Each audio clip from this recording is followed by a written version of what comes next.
ଓଡ଼ିଶା ସମ୍ବାଦ ଓ ସ୍ୱାଗତ ଆଇଟିସି ତଥା ମହିଳା ସମୂହଙ୍କ ମିଳିତ ଉଦ୍ୟମରେ ଭବାନୀପାଟଣା ସହରସ୍ଥିତ ବାହାଦୁର ବଗିଚା ପଡ଼ିଆସ୍ଥିତ ସ୍ୱାଗତ ଆଇଟିସି ପରିସରରେ ଅନ୍ତର୍ଜାତୀୟ ମହିଳା ଦିବସ ସପ୍ତାହ ଉପଲକ୍ଷେ ସ୍ୱେଚ୍ଛାକୃତ ସ୍ୱତନ୍ତ୍ର ମହିଳା ରକ୍ତଦାନ ଶିବିର ଅନୁଷ୍ଠିତ ହୋଇଥିଲା।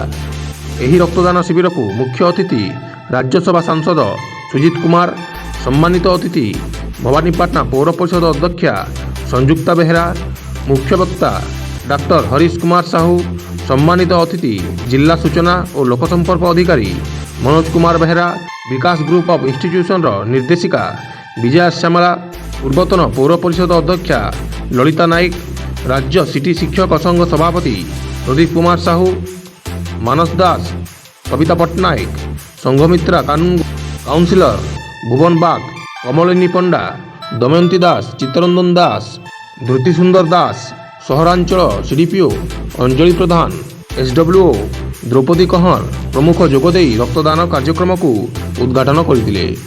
ଉଦ୍ଘାଟନୀ ଉତ୍ସବରେ ସମ୍ବାଦର ଜିଲ୍ଲା ପ୍ରତିନିଧି ଦେବେନ୍ଦ୍ର କୁମାର ବିଶି ସଭାପତିତ୍ୱ କରିଥିଲେ।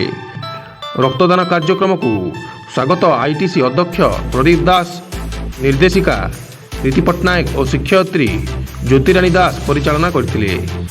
ଏହି ରକ୍ତଦାନ ଶିବିରରେ ରଶ୍ମିତା ମାଝୀ, ସୁଜାତା ମାଝୀ, ପରମଜିତ କୌର, ଚୈତାନୀ ମାଝୀ, ବର୍ଷା ନାୟକ, କସ୍ତୁରୀ ବରାଡ଼, ପ୍ରୀତିସ୍ମିତା ମହାପାତ୍ର, ସ୍ନେହା ରାଉତ, ପୁରବୀ ପଟ୍ଟନାୟକ, ଅମନଦୀପ କୌର, ଶୁଭଲକ୍ଷ୍ମୀ ପ୍ରଧାନୀ, ବିଜୟା ଶ୍ୟାମଳା, ରୋଜାଲିନ ନେଗୀ, ମିନତୀ ବେହେରା, ସୁପ୍ରିୟା ସାହୁ, ସୁମିତା ମାଥୁର, ଦୀପ୍ତି ଦାସ, ଯଶବିନ୍ଦ୍ର କୌର, ସଲିମା ପୃଷ୍ଟି, ସନ୍ଧ୍ୟାରାଣୀ ପାତ୍ର, ମିନୁଷୀ ପଣ୍ଡା ସମେତ 40 ଜଣ ମହିଳା ସ୍ୱେଚ୍ଛାକୃତ ରକ୍ତଦାନ କରିଥିଲେ।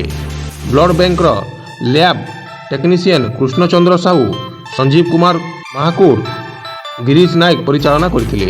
କାର୍ଯ୍ୟକ୍ରମରେ ସ୍ୱାଗତ ଆଇଟିସି ମନୋଜ କୁମାର ଦାସ, ଭାଗୀରଥୀ ମାଝୀ, ଦୁର୍ଯ୍ୟୋଧନ ସାହୁ, ଶଙ୍କର ପ୍ରସାଦ ସେଠୀ, ସୁଧାଂଶୁ ବିଶ୍ୱାଳ, ବନମ ଗାଜୀ ଜେନା, ସନ୍ତୋଷ ଆଚାରୀ, ସୁଶାନ୍ତ ସାହୁ, ଜି ଅଜିତ ରାଓ, ହେମନ୍ତ କୁମାର ବାରିକ, ଅମ୍ବୁଦୀପ ବାଗ, ଭାଗ୍ୟବାନ ବେକାର, ଛବି ମାଝୀ, ପୁଷ୍ପା ହଂସ, ମାରୱାଡ଼ି ଯୁବା ମଞ୍ଚ ଜାଗୃତି ଶାଖା ସଭାପତି ରାକ୍ଷୀ ଶର୍ମା, ସୁଧୃତି ଦାସ, ଧୃତି ସୁନ୍ଦର ଦାସ, ନୀଲମ ପଟ୍ଟଯୋଶୀ, ସ୍ୱାଗତ ସୁଇଟ୍ସ ଦୀପକ ରଞ୍ଜନ ସାହୁ, ଲକ୍ଷ୍ମଣ ସ୍ୱାଇଁ, ସଂଯୁକ୍ତା ସା, ବନଶ୍ରୀ ବିଶି, ସବିତା ଦାସ, ସୁବ୍ରତା ମହାପାତ୍ର, ଉତ୍ପଳା ପଟ୍ଟନାୟକ, ରୋଜି ମହାପାତ୍ର, ସୁବିଦାତା ପଟ୍ଟନାୟକ, ଆଶିଷ ମହାପାତ୍ର, କପିଲ ନାଗ ପ୍ରମୁଖ କାର୍ଯ୍ୟକ୍ରମରେ ସହଯୋଗ କରିଥିଲେ। କାର୍ଯ୍ୟକ୍ରମ ପରେ ଆନ୍ତର୍ଜାତୀୟ ମହିଳା ଦିବସ ପାଳନ କରାଯାଇଥିଲା। ଏଥିରେ ମହିଳାମାନଙ୍କ ଦ୍ୱାରା ର୍ୟାମ୍ପ ଶୋ, ପଞ୍ଜାବୀ ମହିଳାମାନଙ୍କ ଦ୍ୱାରା ଭାଙ୍ଗଡ଼ା ନୃତ୍ୟ, ସମ୍ବଲପୁରୀ ନୃତ୍ୟ, ସଂଘମିତ୍ରା କାନୁନଗୋ ଓ କମଳିନୀ ପଣ୍ଡାଙ୍କ ଦ୍ୱାରା ଡୁଏଟ୍ ତଥା ବିଭିନ୍ନ ସାଂସ୍କୃତିକ କାର୍ଯ୍ୟକ୍ରମ ଅନୁଷ୍ଠିତ ହୋଇଥିଲା।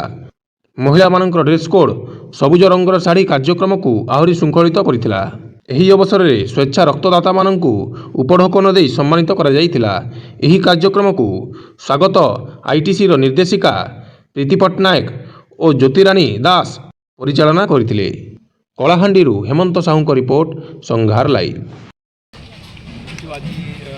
କାମ ଚାଲିଛି ରକ୍ତଦାନ କାମ କରୁଛନ୍ତି ଆମର କଣ୍ଟ୍ରାକ୍ଟର କାମ କରୁଛନ୍ତି ସେ ଅଛନ୍ତି ଆମର ଏଇ ଯେଉଁ ପାଖାପାଖି 64 ଲକ୍ଷ ଟଙ୍କାର କାମ ଚାଲିଛି। ମାନନୀୟ ମୁଖ୍ୟମନ୍ତ୍ରୀଙ୍କ ଆଶୀର୍ବାଦ ଆମ ସହିତ ଗଣଦେକ୍ଷା ବି ଅଛନ୍ତି ସଂଯୁକ୍ତା ମ୍ୟାଡ଼ାମ୍, ଆଉ ତାଙ୍କର ଏଇଟା ଶୁଭେଚ୍ଛା ଏବଂ ଅଭିନନ୍ଦନ ଜଣାଉଛି। ସହିତ ଆମର କାଉନ୍ସିଲର ବି ଅଛନ୍ତି।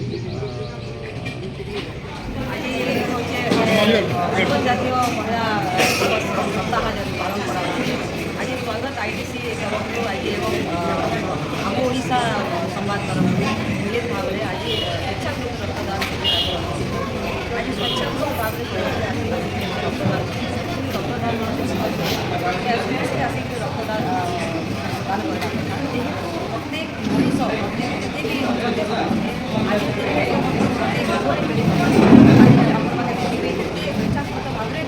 ରକ୍ତଦାନ ଆମର କଳାହାଣ୍ଡିରେ ବ୍ଲଡ଼ ବ୍ୟାଙ୍କରେ ଦେଖିବେ ସବୁବେଳେ ବ୍ଲଡ଼ର